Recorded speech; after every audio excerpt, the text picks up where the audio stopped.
So here is the opening to the Runestead, the Norse ritual area.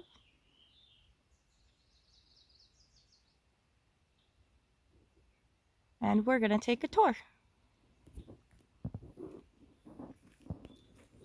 The Runestead was the first place at Brushwood that they did ritual.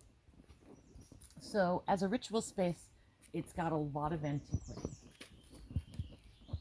The Norse pantheon fit very well here. And we're going to start with the guardian of the gates. This is Heimdall. He can hear and see everything, and he guards the Rainbow Bridge. He also alerts for disasters and trouble coming. As we move around the circle of the Runestead, we have Tyr, who is the god of justice. He's one of the father gods of the pantheon. You'll see he only has one arm. That is because he let the other arm go to the Fenris wolf to prove his honor.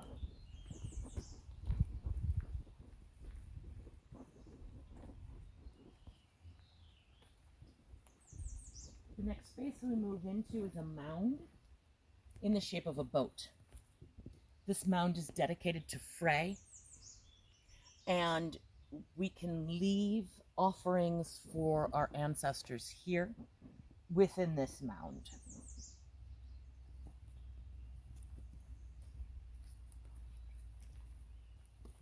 We have a lighthouse as a symbol of Njord, who is both Freya's father, a god of the sea, and a god of commerce and wealth.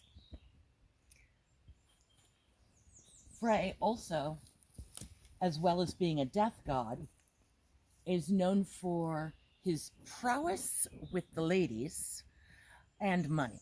We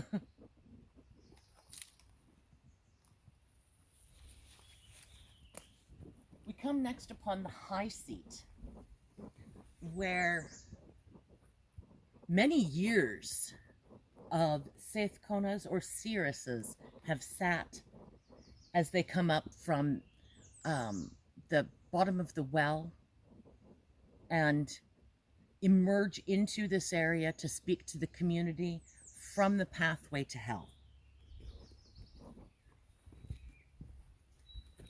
And we have a pathway here, which is not quite fixed up for the year yet, but this pathway leads to the goddess's realm of hell, which, unlike Christianity, is simply the place where our ancestors go. There isn't anything negative or burning about it.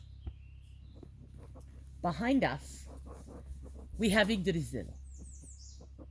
We have the world tree. And the world tree is a very important part because all of the realms of the 9 worlds of the Norse can be found at through Yggdrasil. You see a giant hammer at the base. That is for Thor, whom we also have a large statue of. Between the statue and the hammer is a figure of his wife, the goddess Sif. She's a goddess of family. In front of Thor, we have our version of Erdebrunner, the well that feeds Yggdrasil.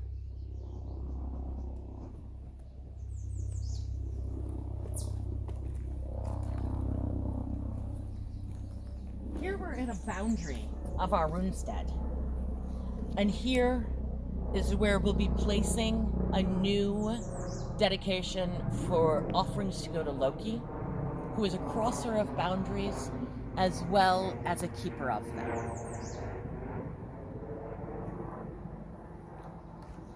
Next to the new Loki shrine will be Odin. And our statue of Odin has been here for many years. He is the All-Father, he is the Grey Wanderer, he is the father of the gods.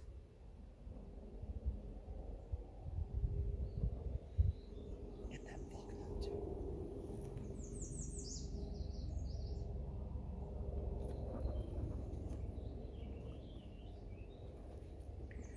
We have a runestone that was put here in dedication to a member of the community who passed, for whom this was their spirituality and devotion.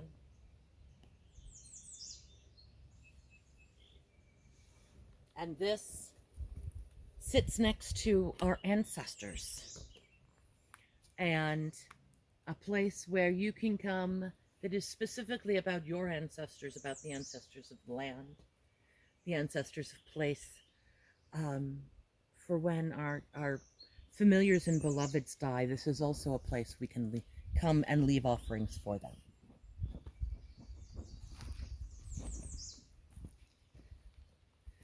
In an almost direct across from her brother Frey, we have Freya. Freya, the goddess of witchcraft, the goddess of magic, the goddess of sex, and the goddess of war. She leads the Valkyries, and she cries tears of gold for a husband that is also off a-wandering.